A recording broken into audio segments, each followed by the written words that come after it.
My name is Theodore Williams, and I am 72 years old.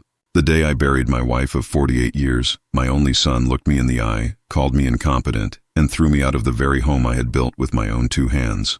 He and his wife tossed a lifetime of my Beatrice's memories into garbage bags ready for the curb like yesterday's trash. They thought they had it all figured out. They thought they had everything. What they didn't know was that my wife, my brilliant, far-sighted Beatrix, had left behind one final test. A test of character woven into the very fabric of her will, and they had just failed spectacularly. Before I tell you how I watched their world of greed unravel, I'd love to know where you're listening to my story from. Let me know in the comments below, and please press the like button if you believe a person's true worth is measured by their actions, not their inheritance. The funeral was over. The hollow words of condolence and the awkward half-hearted hugs had all faded away, left behind at the cemetery where I had just laid down half of my soul. 48 years with my Beatrice. This house, the one we had built from blueprints of hope and cemented with a mortar of laughter, now greeted me with a silence so profound it felt like a physical weight. It was no longer a home. It was just an empty structure, a shell. I stood on the familiar oak porch, my feet heavy. I had crossed this threshold thousands of times. I had carried Andre in my arms as a newborn over this very spot. I had steadied Beatrice here after her knee surgery. I had returned from countless long days as an engineer to be greeted by the warm scent of her baking. This door was a silent witness to our entire life. My hand went to my pocket, the aged, calloused fingers of a retired builder trembling slightly as they searched for my keys. The metallic jingle sounded lonely in the quiet afternoon air. I pulled out the worn brass key, the one Beatrice used to call the soul of the house. I slid it into the lock. It met a dead stop. A dry metallic click echoed in the stillness. It wouldn't turn. I frowned, pulling the key out and staring at it as if it had personally betrayed me. I tried again more carefully this time, pushing it in as far as it would go. Nothing, just cold, unmoving metal. I leaned closer, my eyes focusing on the lock itself. It wasn't our lock. The old, slightly scratched brass fixture was gone. In its place was a cylinder of gleaming silver metal, shiny, cold, and utterly alien. A chilling unease began to creep into my chest. A cold more biting than the October wind. Who would do this? Why? There had been no call, no warning. I stood there, a 72-year-old man locked out of his own life. Just then the door swung open. Andre, my son, stood there. He was wearing an expensive cashmere sweater, his face a mask of detached calm. Behind him, framed in the warm yellow light of the hallway, was his wife, Tiffany. She was dressed in a tight black dress, her face arranged into a look of carefully practiced concern. "Dad," Andre said, his voice flat as if he were delivering a quarterly report. "We changed the locks. For your own safety, my safety or theirs." Tiffany glided forward and wrapped her arms around my shoulders. Her hug was stiff and cold. "Dad, we were so worried about you. Come on inside." She guided me in, but the gesture didn't feel welcoming. It felt like a guard escorting a prisoner. My eyes scanned the living room. Everything seemed to be in its place, yet something was profoundly wrong. An unfamiliar emptiness hung in the air, and then I saw them. 3 large black garbage bags knotted at the top, sitting by the door, ready to be cast out. Something familiar peeked through the thin plastic of one of the bags. I walked towards them, my heart beginning to pound a dangerous rhythm against my ribs. I knelt, my old knees cracking in protest, and pulled the top of the bag open. The first thing I saw was the blue wool shawl, the one I'd bought for Beatrix on our first trip to New England. She wore it every winter, and it still carried the faint, comforting scent of her lavender perfume. I could almost hear her voice as she'd pressed it to her cheek, saying, "It feels like a hug from you, Theo."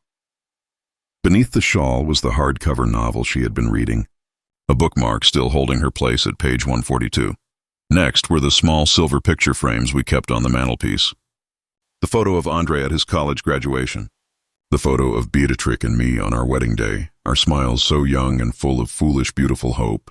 My son, the man we had poured all our love into, was throwing his own history in the trash. "What is this?" I looked up, my voice, not with anger, but with a sharp physical pain that shot through my chest. Andre crossed his arms, refusing to even look at the bags. "Just cleaning up a little, Dad. Decluttering. It's not like you'll need this stuff where you're going." "Where I'm going," I repeated the words, feeling like shards of glass in my throat. Tiffany placed a hand on Andre's arm, her eyes shining with fake sympathy. "Andre, honey, just tell him. Andre took a deep breath as if steeling himself for a difficult presentation. "We found a wonderful place for you, Dad. St. Jude's Senior Living. It's a top-tier facility with 24-hour nursing care. You can't look after yourself anymore. Not since Mom passed." I pushed myself to my feet, every joint in my body feeling like it was grinding to dust. I looked directly into my son's eyes. I used to see adoration in those eyes when he was a boy. I saw rebellion in them as a teenager. But now all I saw was a cold, calculating void. "You're saying I'm incompetent?" I stated. It wasn't a question. It was a diagnosis. "This isn't a debate, Dad," Andre replied, a note of impatience creeping into his voice. "It's a decision." "It's what's best for you," Tiffany quickly interjected, her voice sickly sweet. "And we'll manage your finances for you. You won't have to worry about bills or anything anymore." Manage? That was the word they chose. Not help, not assist, manage. They were stripping me of everything. My home, my memories, my dignity. And they were wrapping their theft in the guise of love. But I didn't scream. I didn't argue. An engineer doesn't waste energy yelling at a failed structure.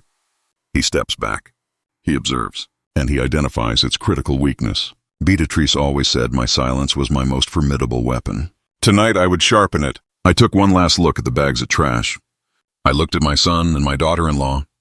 They stood there, two strangers in my house, waiting for me to break, waiting for me to cry. I would not give them that satisfaction.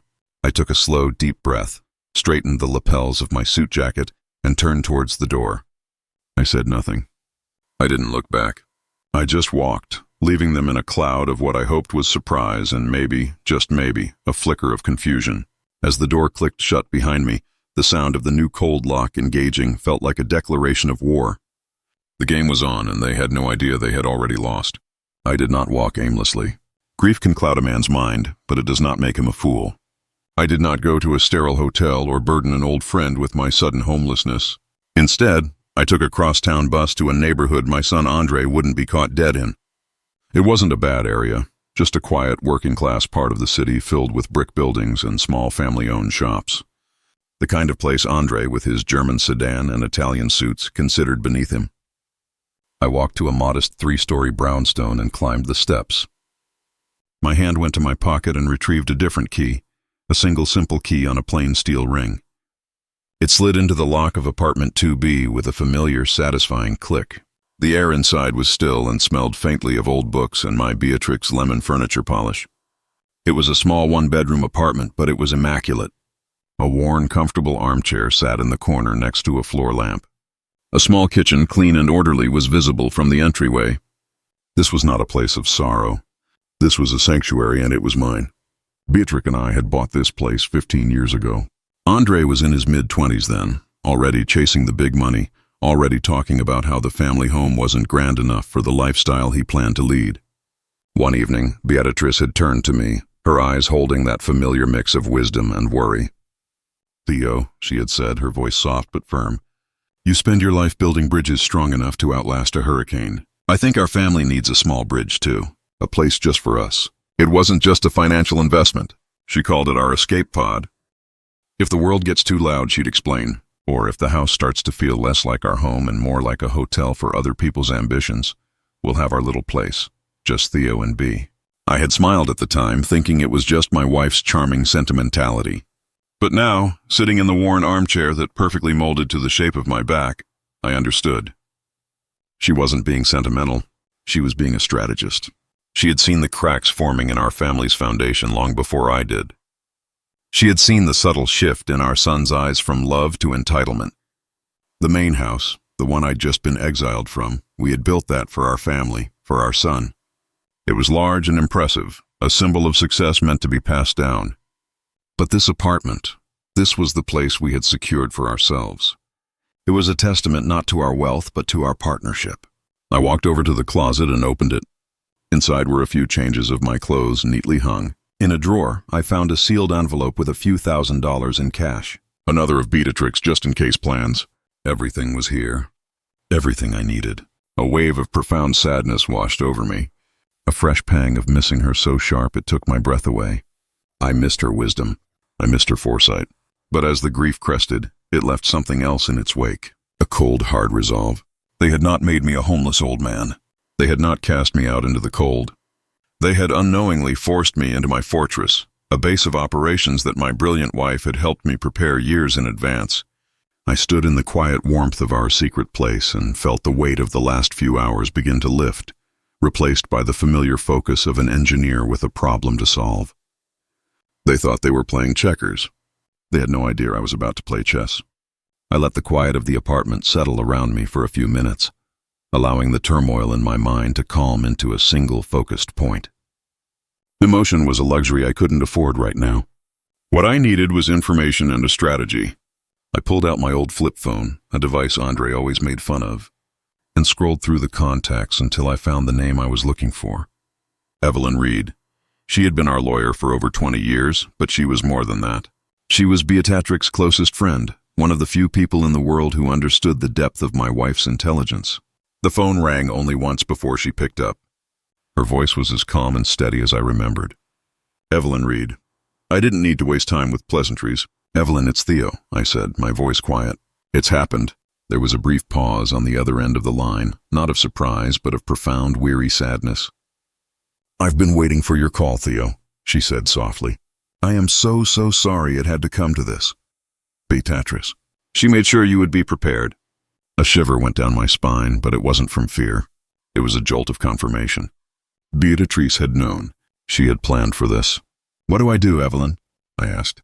For now, she said, her voice shifting from a friend's comfort to a lawyer's command. You do nothing. You stay where you are. You don't contact them. We will meet tomorrow at my office. 10 Cr. Just be ready, Theo. The line went dead. I didn't need any more than that. The message was clear. A plan was already in motion. I placed the phone down and walked over to a small desk in the corner where my old laptop sat waiting. It was time for my part. It was time to gather the facts. As an engineer, I believe in data. Feelings can lie. Memories can fade. But numbers tell a story that is hard to refute. I powered on the machine and connected to the internet. My fingers steady now typed in the web address for our bank. I entered the username and password for the main joint account I shared with Beatrix, an account our son Andre had been added to 5 years ago for emergency purposes. The page loaded, displaying our life savings in stark black and white. It was a healthy sum, the result of a lifetime of careful work and prudent saving. My eyes scanned the list of recent transactions. The florist for the funeral. A payment to the caterer. Then I saw it. A line item that made the breath catch in my throat. The date was yesterday, the day after I had buried my wife. The transaction was a wire transfer. The amount was $50,000. The recipient was Andre Williams. But it was the memo line, the small note he had typed in to explain the transaction, that felt like a physical blow. It read, for Dad's ongoing healthcare costs. Healthcare costs. I hadn't seen a doctor in over a year. I was in perfect health. This wasn't for my care. This was theft, plain and simple, wrapped in a disgusting lie. He had wasted no time. The grief, the funeral, it was all just a distraction, a cover for him to make his move. I leaned back in the chair, the wood creaking under my weight. I remembered a conversation from just 6 months ago. Andre had been complaining about his car wanting to upgrade to a newer, more luxurious model. He'd hinted at needing a loan, talking about a tight spot with his finances. I had told him then, perhaps a bit too sternly, about the importance of living within his means, a lesson Beatrice and I had tried to instill in him since he was a child. He had just nodded, a flicker of resentment in his eyes that I had foolishly dismissed. Now I saw it clearly. He wasn't just stealing from his grieving father. In his mind, he was taking what he felt he was entitled to. He was cashing in his inheritance before the body of his mother was even cold in the ground. I stared at the screen, at the irrefutable, damning evidence of his betrayal. The sadness I felt began to harden, crystallizing into something cold, sharp, and clear. This wasn't just about a house anymore. This was about justice, and I now held the first piece of evidence in my hand. The $50,000 question wasn't just where the money had gone. It was what the money had been for. The memo line for Dad's ongoing healthcare costs was the lie Andre would tell a court. My job was to prove it was a lie before we ever stepped foot in one. As an engineer, I know you don't solve a problem by looking at where you are. You solve it by tracing it back to its origin and then following its path forward. The money had moved from our joint account to Andre's personal one. I couldn't follow it there directly, but I didn't need to. I knew my son, or rather, I knew my daughter-in-law. Tiffany lived her life through a screen, curating a perfect image of success for an audience of strangers. Her ambition was her weakness, and I was about to exploit it. I opened a new tab in my web browser and typed her name into the search bar of a popular social media site. Her profile was public, a glittering monument to materialism. I scrolled through the posts past photos of expensive dinners and designer handbags, and then I found it. The post was from yesterday, just 2 days after my wife's funeral. It was a picture of Andre and Tiffany grinning ear to ear standing in front of a brand new, obscenely large black SUV, the kind of car that costs more than the first house Beatrice and I ever bought. Tiffany was holding the keys like a trophy, her arm looped through Andre's.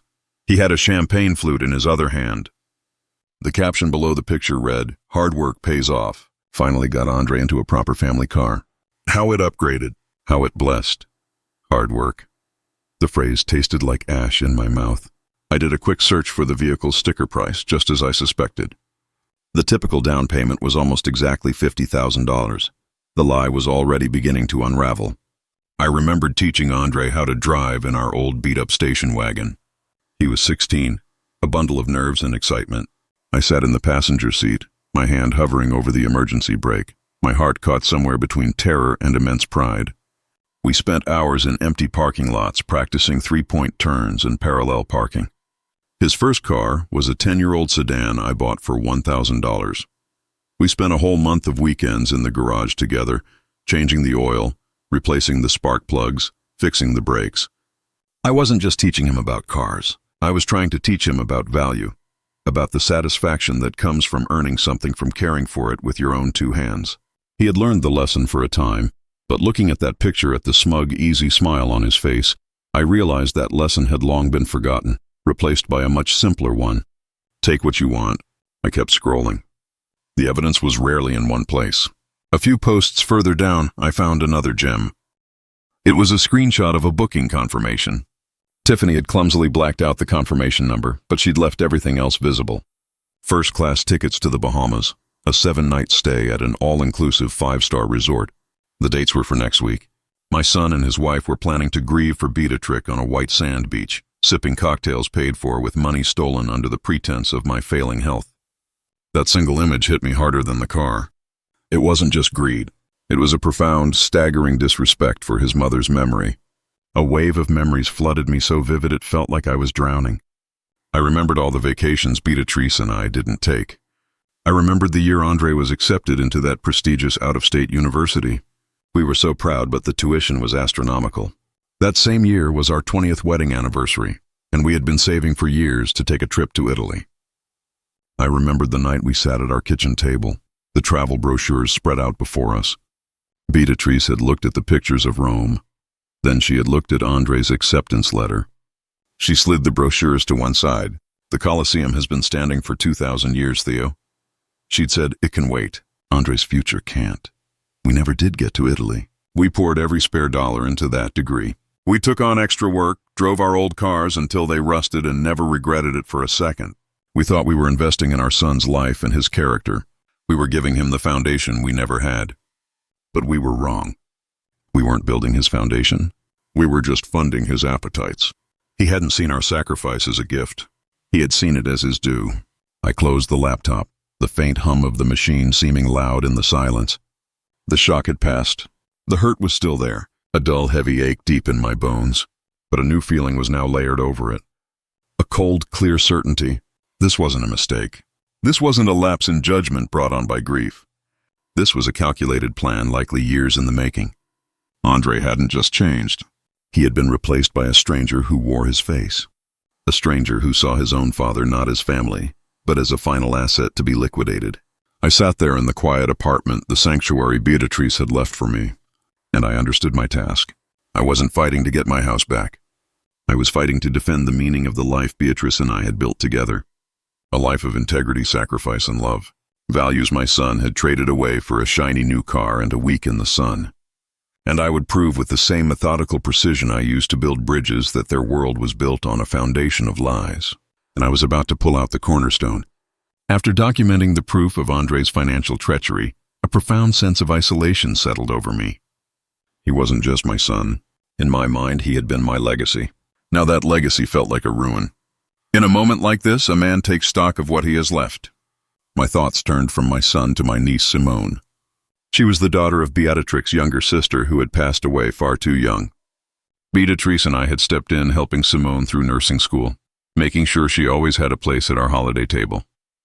She had her mother's kindness and a core of strength that Beatrice had always admired. Unlike Andre, who saw family as a resource, Simone saw it as a responsibility. I knew I needed to call her, not to ask for help, but to see if Andre's poison had spread. I found her number and dialed, my heart heavy with the possibility that she too might have been turned against me. She answered on the second ring, her voice warm and familiar. "Uncle Theo, Simone, sweetheart, it's me," I said, keeping my voice as steady and gentle as I could. "I was just calling to see how you were doing." It was a difficult week for all of us. There was a pause and then a rush of words.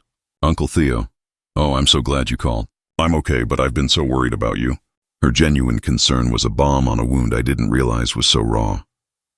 "Worried about me? I'm an old tough bird. You know that?" I said, trying for a bit of levity. She hesitated, and I could hear the internal debate in her silence. "It's just, well, something strange happened. Andre called me yesterday. A cold stillness came over me. Here it was, the next move in his campaign." "Oh," I said, my voice carefully neutral. "What did your cousin have to say?" He said you weren't yourself, Uncle Theo," she began, her voice filled with an awkward discomfort. "He said that you were very confused after Aunt Bee's passing, and that you might start saying some odd things. He told me that if you called, I should just humor you." I closed my eyes, picturing my son, my own flesh and blood, systematically trying to discredit me, to paint me as a senile old fool to the very people who knew me best. It was a move of breathtaking cruelty. Simone continued, her voice gaining a note of indignation. "And then he said that he and Tiffany were managing your care now, and that if you did call me, I should let him know right away what you said. It felt wrong, Uncle Theo. It felt like he was telling me to spy on you. He sounded so condescending, like he was talking about a child, not his own father." I remained silent, letting her speak. Andre had made a critical error. He assumed Simone's loyalty could be manipulated. He had underestimated her intelligence just as he had underestimated mine. He didn't realize that the love and respect Beatrix and I had shown her over the years had built a bond far stronger than his shallow attempts at control. "Simone," I finally said, my voice low and serious. "Did he by any chance mention where I was staying?" "Yes," she said quickly. "He told me he had found a lovely room for you at St. Jude's. He made it sound like a 5-star hotel. The web of lies was intricate. He had a story for everyone, perfectly tailored to make him look like the beautiful son." "Thank you for telling me this, sweetheart," I said, a wave of gratitude washing over me. "It is very, very helpful information. You did the right thing by trusting your gut." I could feel her relief through the phone. "I knew something wasn't right," she whispered. "Are you okay, Uncle Theo? Really?" "I am now, my dear," I said. And for the first time in days it felt true. I am now. We ended the call, and I sat in the quiet apartment, the battlefield suddenly looking very different. Andre thought he was isolating me, cutting me off from anyone who might help. Instead, he had revealed his entire strategy, and in doing so had given me my first and most important ally. I was no longer a man fighting alone. I was one end of a bridge, and Simone was the other. And together we were strong enough to withstand any storm he could throw at us. A week passed in the quiet solitude of the apartment. I established a routine, a small anchor in the storm of my life. I would wake early, make coffee, and read. I spent hours simply thinking, replaying the events in my mind, not with panic, but with the cool detachment of an engineer examining a structural failure. I was gathering my strength, waiting for my son's next move. I knew it was coming. Andre was not the type to leave things to chance. On Tuesday morning it arrived. A sharp official-sounding knock echoed through the small apartment. I opened the door to a young man in a cheap suit holding a clipboard and a large manila envelope. He asked if I was Theodore Williams. I said yes, and he handed me the envelope. "You've been served," he said with all the emotion of a cashier telling you your total, then turned and walked away. I closed the door, my hand surprisingly steady as I held the package. It felt heavy, not just in weight, but in meaning. I sat down in my armchair and tore it open. The document inside was thick, filled with dense legal jargon, but the title at the top was brutally clear. Petition for conservatorship. I read my son's name listed as the petitioner and my name as the respondent. Respondent, a cold clinical word for a father being sued by his own child. The petition was a work of fiction. It claimed I was a danger to myself, citing my erratic behavior and cognitive decline since Beatrix's passing. It listed my supposed failings, forgetting to pay bills I had never missed, making unstable financial decisions, and suffering from bouts of confusion.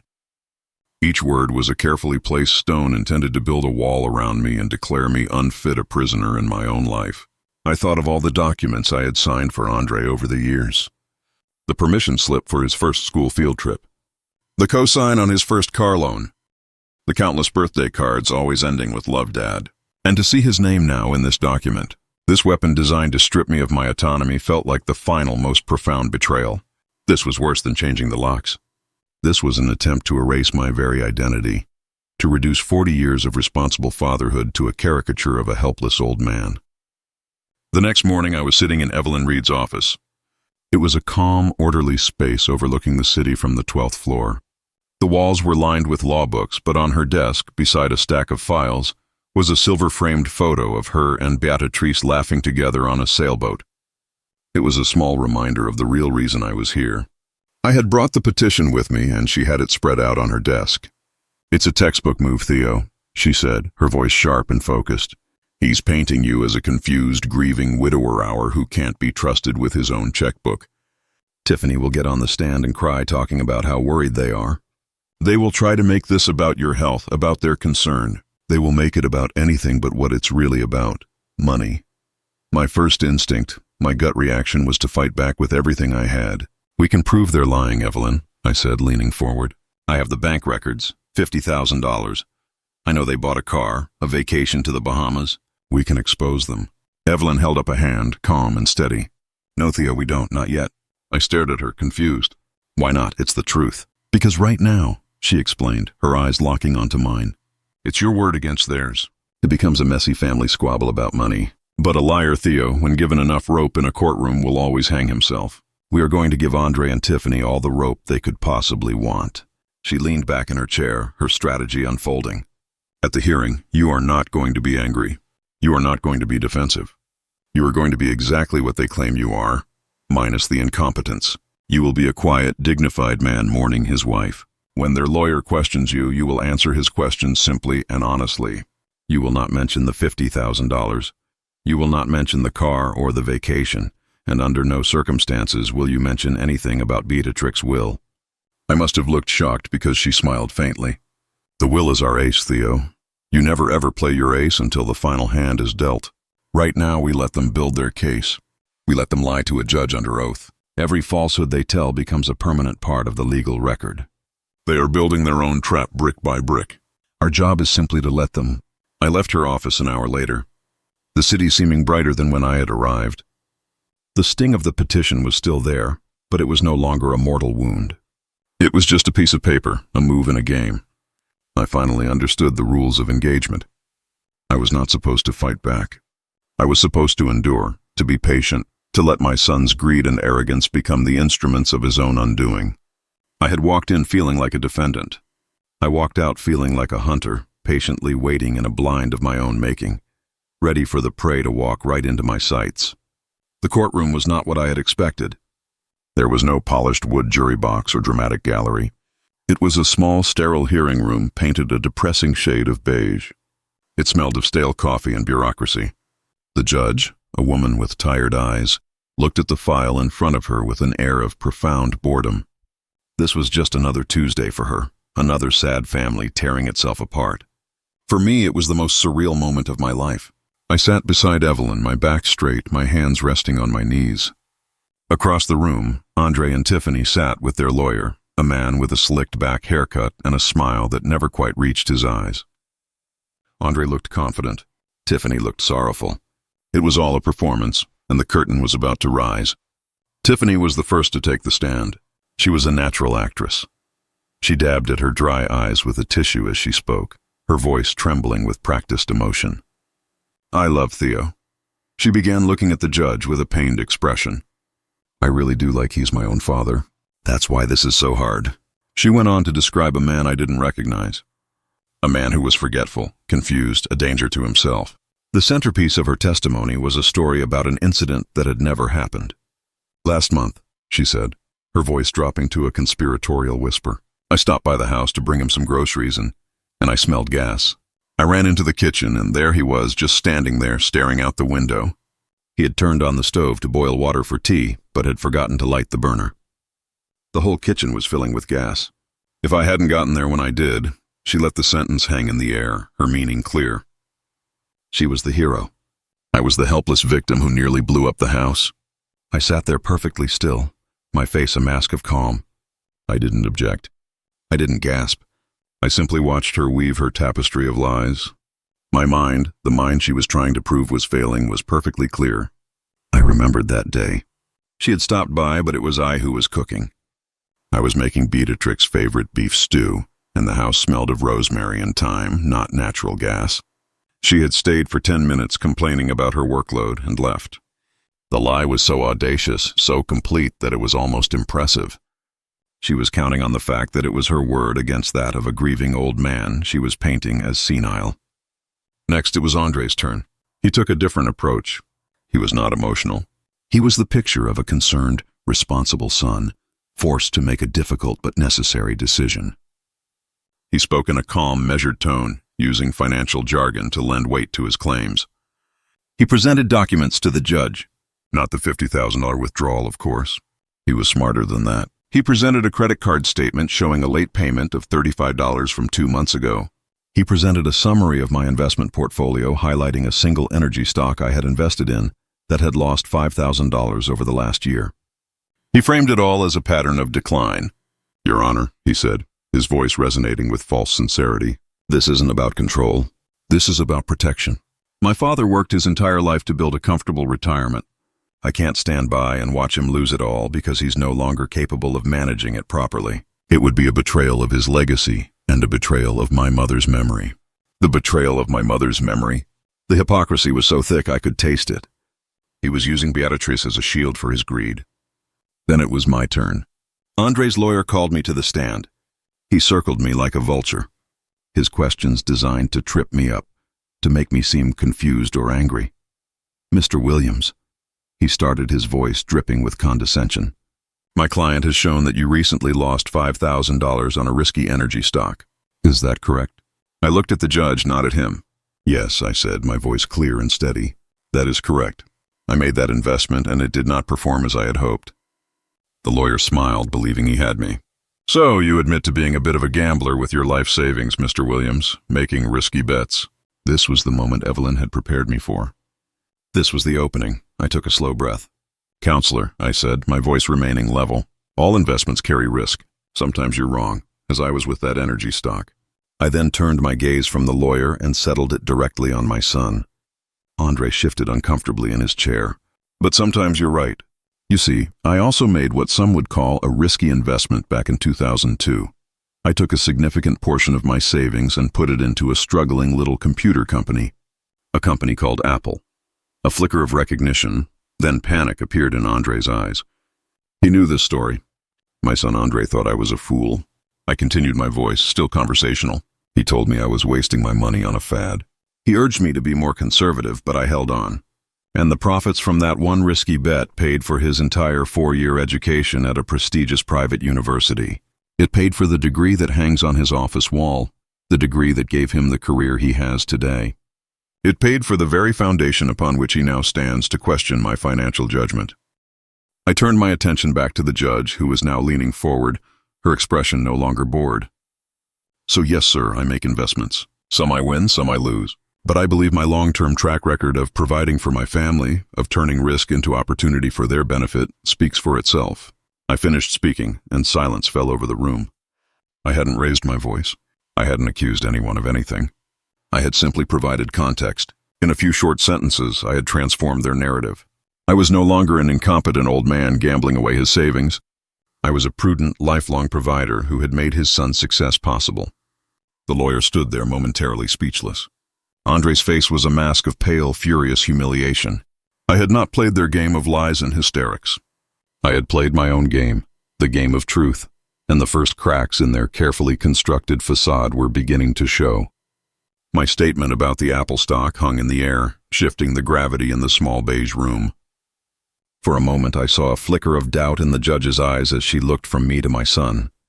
She saw the truth, I think, in the same way you can see the shape of a landscape during a brief flash of lightning. But the job of a judge is not always to chase the lightning. It is to follow the map of the law, and the map Andre and his lawyer had drawn was filled with hazards, real or imagined.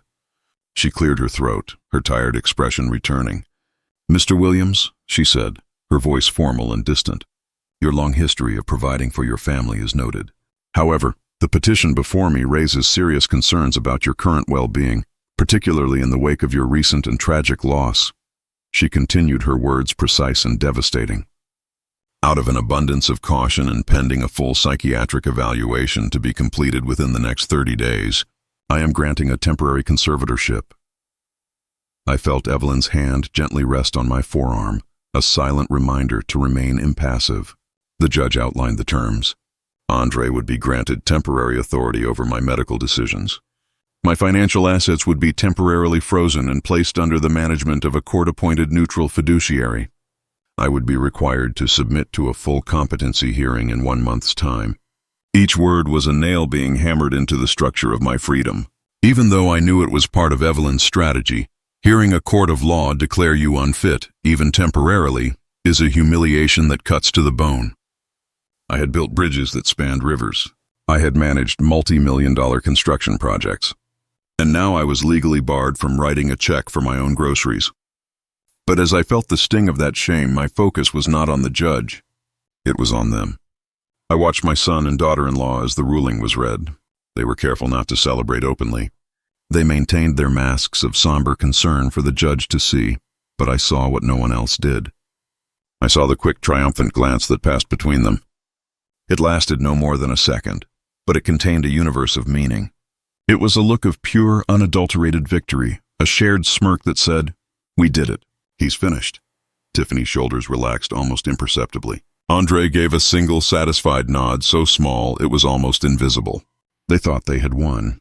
They truly believed the game was over. The hearing was adjourned. As we all stood, the performance resumed. Tiffany rushed over to me in the hallway, her face a perfect portrait of sorrow. "Oh, Dad," she cooed, reaching for my hand. "I am so sorry it had to come to this. We just want what's best for you. This is for your own good, you'll see." Her touch was reptilian, her words like honey laced with poison, but it was her eyes that told the real story. They were not filled with sympathy. They were cold, hard, and glittering with success. Andre was even more brazen. He stood a few feet away deliberately within my earshot and pulled out his phone. He was not texting. He was making a call.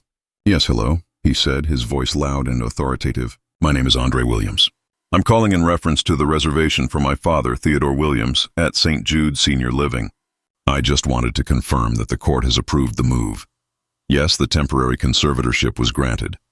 We should be able to move him in by the end of the week." He was not just making arrangements. He was gloating. He was performing his newfound power, a cruel victory lap in the sterile hallway of the courthouse. He wanted me to hear it. He wanted me to know that my life was now subject to his schedule. I looked at this man who shared my name, who carried my blood, and I felt a profound and chilling emptiness. The son I had raised, the boy I had taught to ride a bike and to treat others with respect, was gone. In his place stood a predator celebrating his kill before it was even cold. Evelyn gently steered me away down the hall and toward the elevators. I didn't look back. There was nothing left to see. They believed they had won the war. They had secured the legal high ground and had the full weight of the system on their side.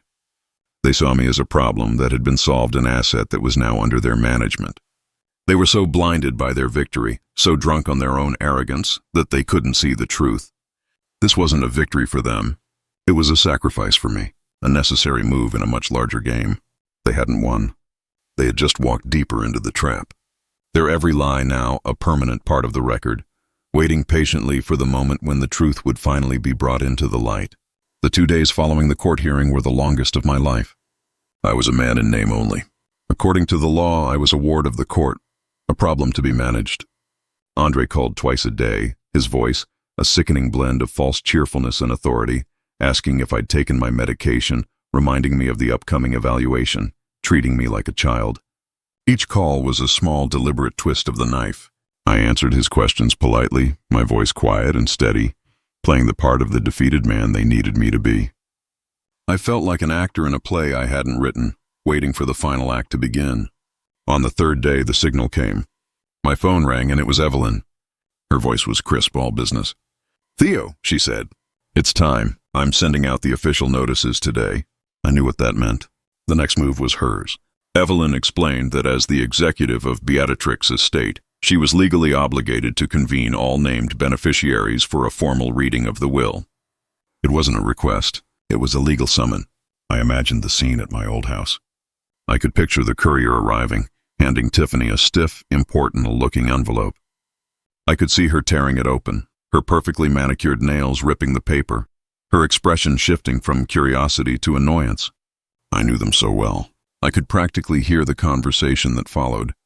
"Another meeting," Tiffany would say, tossing the letter onto the granite countertop. "Honestly, can't your mother's old lawyer just email us a PDF? We won in court. It's all coming to you anyway, Andre. This is such a waste of time." Andre, in his boundless arrogance, would have seen it as nothing more than a final piece of paperwork, a box to be checked on his path to total ownership. "It's fine, Tiff," I could hear him saying, his voice laced with the condescending patience he now used with me. "It's just a formality. We have to go. It's probably just some sentimental nonsense Mom put in there, a few words about remembering the good times. We'll go. We'll sit there for an hour. We'll listen to the old woman drone on, sign a few documents, and then it's all officially ours. The house, the accounts, everything. The conservatorship gives us control anyway. This just cleans it all up." He would see Evelyn not as the sharp, formidable woman she was, but as a relic from his mother's past, a harmless functionary just doing her job. He would not see her as a threat. That was his greatest mistake. They were underestimating Evelyn, but more than that, they were underestimating my Beatrice. They saw her will as a simple transactional document, a title transfer. They had no concept of the woman who had written it, the woman who could see the subtle rod of greed in her own son's heart, the woman who had loved him enough to give him one final desperate chance to choose a better path. They would see the meeting as a coronation, the final confirmation of their victory. Their greed would not allow them to ignore it. The allure of having everything signed, sealed, and delivered would be too strong to resist. They would walk into Evelyn Reed's office puffed up with the pride of their recent courtroom victory, ready to claim their prize. They would see me sitting there quiet and defeated, and it would only feed their self-satisfaction. They would have no idea they were not walking into a lawyer's office to collect an inheritance. They were walking into a theater, one that Beatrice had designed years ago, and the final act, the one where the villains get their just desserts, was about to begin. The trap was set. The bait was taken. All I had to do now was watch. The day of the will reading arrived with a cold gray sky that matched the feeling in my gut. Evelyn had asked me to come to her office an hour early. We sat in her main conference room, a place designed to intimidate. The room was vast and impersonal, dominated by a long polished mahogany table that felt as cold as a tombstone. Floor-to-ceiling windows offered a panoramic view of the city, but the glass was so thick it made the world outside seem silent and distant, like a movie with the sound turned off. The leather chairs were high-backed and imposing. Everything about the room was designed to communicate power and money, two things I had once valued, but now saw as instruments of corruption. We sat in silence, the air thick with unspoken anticipation. It was the calm before the storm. Right on time, the door opened. Andre and Tiffany swept in, not with the humility of a grieving son, but with the impatient air of executives arriving at a meeting they considered a waste of time. Tiffany was wearing a sharp, cream-colored pantsuit that probably cost more than my first car. Andre was in a dark-tailored suit, looking every bit the Wall Street shark he had become. He gave Evelyn a curt, professional nod. "Evelyn," he said. He glanced at me, his eyes holding no warmth, just a flicker of annoyance. "Dad." They took their seats directly across the table, the polished wood stretching between us like a battlefield. They didn't speak further, simply waiting for the proceedings to begin, for the final formality of their victory to be concluded. Just as Evelyn was about to speak, the conference room door opened again. A young woman stepped inside. It was Simone. She was wearing her simple blue nurse's scrubs, having come directly from her shift at the hospital. Her presence in this cold corporate space was like a splash of color in a black and white film. She looked tired from a long day's work, but her eyes were clear and steady. She ignored Andre and Tiffany completely, her gaze finding mine. She gave me a small, warm smile, a silent message of support that meant the world to me. The atmosphere in the room instantly shifted. Andre stiffened, his brow furrowed in confusion. Tiffany's mask of bored indifference cracked, replaced by a look of undisguised hostility. "Simone," Tiffany said, her voice sharp, though she tried to coat it with a thin layer of sweetness. "What a surprise. I wasn't aware you were involved in family financial matters." It was a deliberate jab meant to remind Simone of her place as a distant, poor relative. Simone was unfazed. She simply looked at Tiffany, her expression calm. "Hello, Tiffany. Evelyn asked me to be here." She offered no further explanation, which seemed to enrage Tiffany even more. Simone took a seat a few chairs down from me, a quiet, unassuming ally in the heart of the enemy's camp. Evelyn cleared her throat, taking control of the room. "Thank you all for coming," she said, her voice commanding attention. She picked up a thick document bound in a blue folder. "This is the last will and testament of Beatrice Williams, signed and witnessed on June 12th, 2 years ago. I will now proceed with the reading." She began by reading the standard legal language, confirming that Beatrice was of sound mind and not under any duress when she wrote the will. She read a clause leaving Beatrix's collection of classic literature to the local public library. She read another, leaving a small sum of money to a distant cousin in another state. I could see Andre and Tiffany exchanging impatient glances. This was the sentimental nonsense they had been expecting. Then Evelyn reached the main section. Her voice became very clear, very deliberate. "Regarding the primary assets of the estate, including the family home located at 124 Willow Creek Lane, and all financial accounts, stocks, and bonds held within the Williams Family Trust. It is my will that these assets bequeathed to my son, my only child, Andre Williams." As those words were spoken, I watched the last bit of tension drain from my son's shoulders.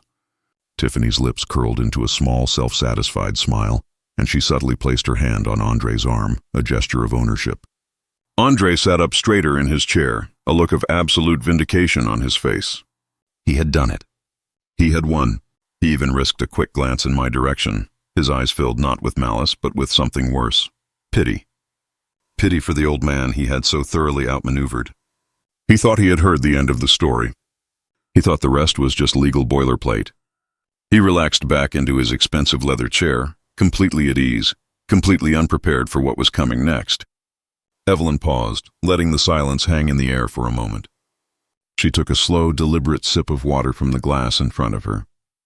She placed the glass down with a soft click, then looked directly at Andre, her eyes as sharp as fragments of steel. "However," she said, her voice cutting through the silence, "this inheritance is subject to certain conditions." The single word hung in the cold, sterile air of the conference room. However, it was a word Andre and Tiffany had not expected. They had been leaning back in their chairs, basking in the glow of their inheritance. But now a subtle tension returned. Andre's relaxed posture tightened. Tiffany's self-satisfied smile faltered, replaced by a look of mild irritation. They thought this was just a sentimental footnote, a mother's final, unnecessary piece of advice. They had no idea it was the trigger for the entire trap. Evelyn looked from the will, her eyes meeting Andre's directly. Her voice, when she continued, was not the voice of a friendly family lawyer. It was the voice of a judge delivering a sentence. "This inheritance," she repeated, her voice slow and deliberate. "Each word a carefully placed stone is subject to certain conditions." I will now read the relevant clause written by Beatrice herself. She adjusted her glasses and read, "My greatest wish is for my beloved husband Theodore to live out the remainder of his days in the comfort and dignity he so richly deserves. I have left my estate to my son Andre, not merely as a gift, but as a sacred trust. Therefore, this inheritance is entirely conditional upon his fulfillment of that trust. To receive any assets from my estate, my son Andre Williams must demonstrate unwavering care, respect, and familial duty towards his father for a period of 6 months following my passing. This is not a request. It is a test of his character." A nervous laugh escaped Tiffany's lips. "A character test? What is this, high school?" Andre just shook his head, looking at Evelyn as if she were a doddering old fool. "Evelyn, with all due respect, that's an unenforceable clause. It's completely subjective. Who determines if I've passed this test? Evelyn's face remained impassive. She simply continued to read from the will. Any action taken by my son that seeks to remove his father from the family home, to diminish his honor, to seize control of his assets under false pretenses, or to question his competency for personal gain, will constitute an immediate and irrevocable failure of this test. The determination of this failure shall be at the sole discretion of my executive in consultation with a witness of my choosing. Andre's face was turning pale. A witness? What witness? Before Evelyn could answer, he turned on me, his voice rising. This is your doing, isn't it? You manipulated her. My mother would never. His voice trailed off as Evelyn slowly, deliberately placed a stack of documents in the center of the vast mahogany table. Beatrix was a meticulous woman, Andre, Evelyn said, her voice now as cold as ice. And she asked me to be equally meticulous. You asked, who determines your failure? Let's review the evidence. She picked up the first document. Regarding the condition of respecting your father's home and dignity, she said, sliding a notarized affidavit across the table. This is a statement from the locksmith you hired to change the locks on the family home, dated the day after your mother's funeral. Tiffany gasped. Andre stared at the paper as if it were a snake. Evelyn continued her rhythm, methodical, relentless. Regarding the condition of honoring your mother's memory, she said, placing a series of glossy photographs on top of the affidavit. They were pictures of the black garbage bag sitting on the curb. One photo was a close-up, and my Beatrix's blue shawl was clearly visible through the plastic. These were taken by Simone, who was so disturbed by what she saw that she documented it. Tiffany shot a look of pure venom at Simone, who simply met her gaze without flinching. Regarding the condition of providing for your father's care, Evelyn went on, her voice dropping. She slid a certified copy of the bank statement into the center of the pile. The $50,000 withdrawal was highlighted in yellow. And this, she said, adding the printouts of Tiffany's social media posts, is where the money for your father's health care actually went. A down payment on a new Lincoln Navigator and a first-class vacation to the Bahamas. The color drained completely from Tiffany's face. She looked like she was going to be sick. Andre was speechless, his mouth opening and closing with no sound coming out. But Evelyn wasn't finished. And finally, she said, her voice soft, but carrying the weight of a guillotine's blade, regarding the condition that forbids any attempt to question your father's competency for personal gain. She took one final document from her folder, a certified copy of the petition for conservatorship he had filed against me. She placed it on the very top of the pile. I believe this document Andre filed under your name is the very definition of a catastrophic failure of your mother's test. The prosecution rests. The dam of their composure finally broke. This is a joke. It's a setup. Tiffany shrieked, her voice shrill and ugly. She shot up from her chair, pointing a trembling finger at Evelyn, then at me, then at Simone. This is illegal. You can't do this. He is incompetent. We were trying to help him. Andre, for his part, seemed to have shrunk into his expensive suit. He was white as a sheet, his eyes wide with the horror of total comprehension. He looked at the mountain of evidence at the legal trap his own mother had laid for him, and he finally understood. My mother, he stammered, his voice a pathetic whisper. She wasn't thinking clearly. She was sick when she wrote this.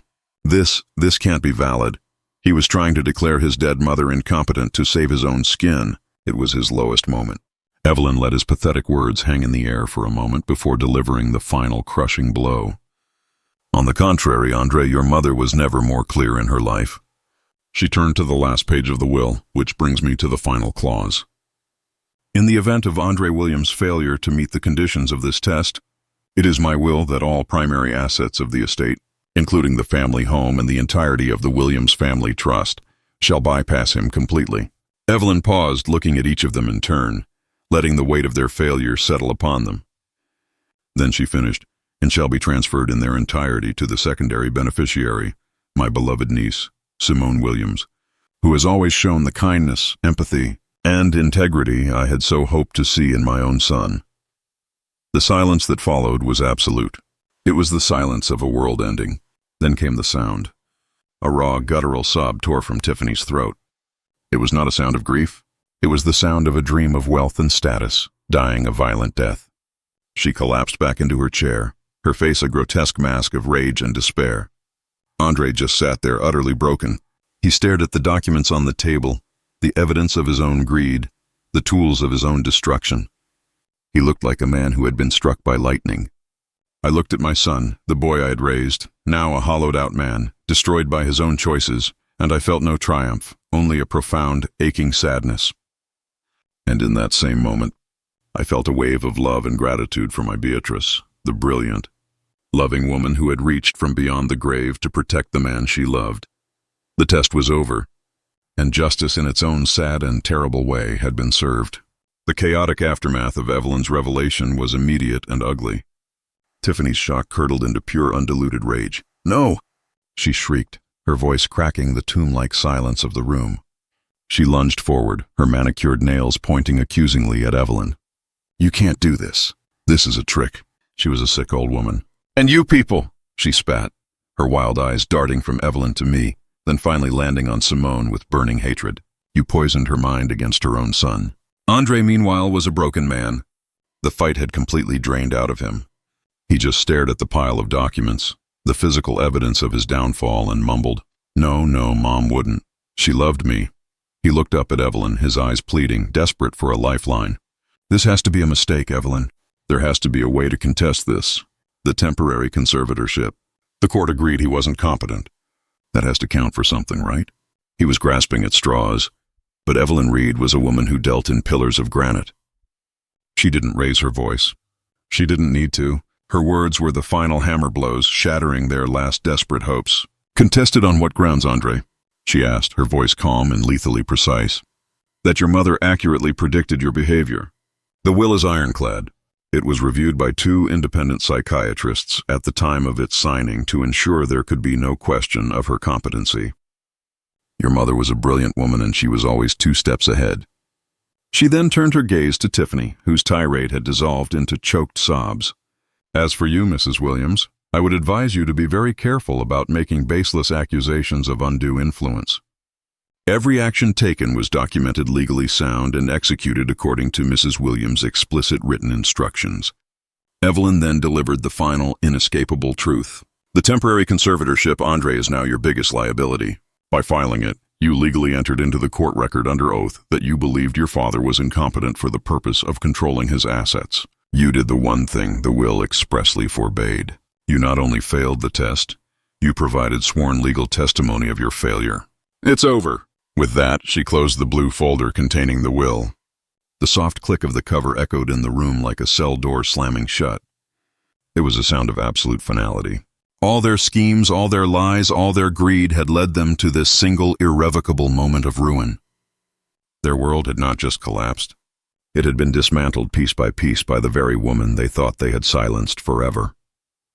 I never asked about them. In the weeks that followed the reading of the will, I did not seek out news of Andre or Tiffany. There was no joy to be found in their ruin, only a deep and profound sadness. But news like water has a way of finding its own level. It came to me one Sunday afternoon brought by Simone. She had come over to help me in the garden, and we were sitting on the porch sipping iced tea, the scent of Beatrix roses hanging in the warm air. Simone was quiet for a long moment before she spoke, her voice gentle. "I saw them, Uncle Theo," she said softly. "I didn't mean to. I was visiting a patient who lives in the Northgate apartment complex, and I saw them in the parking lot." She described a scene that was a world away from the mahogany conference room. They were in the dingy parking lot of a cheap rundown apartment building, the kind with peeling paint and rusting balconies. They were standing by the trunk of their old sedan. The new SUV, of course, had been repossessed. They were arguing, their voices, sharp and ugly, echoing in the concrete space. Tiffany stripped of her designer clothes, and her confidence looked thin and worn. "This is all your fault," she had screamed at Andre, her voice raw. "Your crazy mother and her stupid test. You told me this was a sure thing. You were supposed to have everything under control." Andre, Simone said, looked like a ghost of the man he had been. His expensive suit was gone, replaced by wrinkled clothes. He looked tired and defeated.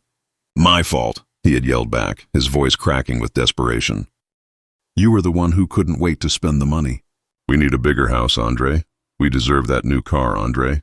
You pushed me every step of the way, and you were the one stupid enough to post it all over the internet for the world to see." Their fight was not about grief or betrayal. It was the bitter accounting of 2 bankrupt souls. each blaming the other for a future that had been stolen, a future they now realized was built on nothing more than greed. Their partnership, I understood, had been a business transaction, and with the assets liquidated, there was nothing left but the debt of their own character. I listened to Simone's story and felt no satisfaction, no sense of victory, only a hollow ache for the son I had lost and the empty, broken man he had become. They had not just lost a house and an inheritance. They had lost themselves, and that was a tragedy far greater than any financial ruin. A week later, I stood on my own porch again. In my hand was a new key, a simple brass key that Simone had given me. It felt solid and real. I slid it into the lock, the new lock that Evelyn had arranged for replacing the cold alien one Andre had installed. The key turned smoothly, the click of the latch releasing a sound of welcome, a sound of belonging. I pushed the door open and stepped inside. The house was no longer silent. A soft, warm light filled the hallway, and the air, which had been so stale and full of sorrow, now smelled faintly of lemon and baking bread. It smelled like home again. I walked into the living room, and what I saw made me stop in my tracks, my heart swelling with an emotion so powerful it almost brought me to my knees. Everything was back. The small silver-framed photographs were arranged neatly on the mantelpiece again, polished to a shine. The picture of our wedding day, the one of Andre's graduation. They were all there, silent witnesses, restored to their rightful places. Over the back of Beatrix's favorite reading chair, the one by the window, her blue wool shawl was carefully draped as if she had just placed it there before stepping into the other room. Her half-read novel was on the small table beside it, the bookmark still holding her place. Simone had done more than just retrieve the items from those horrible black bags. She had rescued them. She had taken the time to clean away the filth of the garbage, to polish the silver, to restore each memory to its place of honor. It was an act of such profound love and respect that it stood in stark contrast to the brutal, thoughtless cruelty of my son. He and his wife had tried to erase Beatrice, to dispose of her life as if it were meaningless clutter. But Simone, with her quiet, caring hands, had single-handedly undone their desecration. She had pieced the soul of our home back together. I found her in the kitchen humming softly to the radio as she pulled a loaf of banana bread from the oven, the very recipe Beatrice had taught her years ago. She saw me standing there and smiled her warm, genuine smile. I didn't have the words. I just looked at her, my eyes filled with a gratitude that was too deep to speak. She seemed to understand. "It's where they belong, Uncle Theo," she said softly. "Aunt Bee's things should be at home." Looking around the room at the life and warmth that had been breathed back into it, I knew she was right. This was not just a house. It was a sanctuary, a library of memories, and it was finally truly home again. A few weeks have passed since that day in the lawyer's office. I am home, I am free. I find myself standing by the living room window, often looking out at the garden Beatrix and I planted together.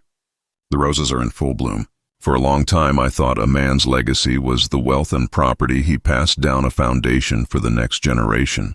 I see now that I was wrong. A true legacy isn't something you can write in a will. It is the values you live by, the love you give, and the integrity you maintain, even when it is tested. Beatrice understood that her final act wasn't one of revenge against her son. I believe it was a final, desperate act of love. She gave him a choice, a clear and simple path to prove he was the man she had raised him to be. He failed, not because of her will, but because of the choices he had already made long before she wrote it. There is a deep sadness in that knowledge, a grief for the son I lost. But there is no bitterness. There is only peace. The silence in the house is different now. It is not the heavy, empty silence of loss. It is a soft, comfortable quiet, the quiet of a home at peace. From the kitchen, I can hear the gentle clink of ceramic as Simone pours us both a cup of tea. The warm afternoon light streams in, catching the dust motes dancing in the air. I turn from the window and walk towards the kitchen, towards the sound of life, towards the future. We don't speak much, Simone and I. We don't need to. We sit at the familiar old kitchen table, the one that has witnessed a lifetime of joys and sorrows, and we drink our tea. It is in this simple, quiet moment that I find the greatest inheritance of all. Not a house, not a bank account, but the profound, unshakable peace that comes from knowing you are safe, you are respected, and you are loved. And that is a treasure no one can ever take away. This whole experience taught me a powerful lesson. True inheritance isn't found in a bank account or a property deed. It's found in the legacy of love, respect, and integrity you build over a lifetime. My wife, Beata Trick, knew that character could not be bought or gifted. It had to be earned. Her final plan wasn't about revenge. It was a painful, necessary lesson in the true meaning of wealth. It proved that dignity is a fortress, and that sometimes the quietest plans are the ones that create the most profound justice in the end. For more stories about life, legacy, and justice, please like this video and subscribe to the channel so you don't miss what's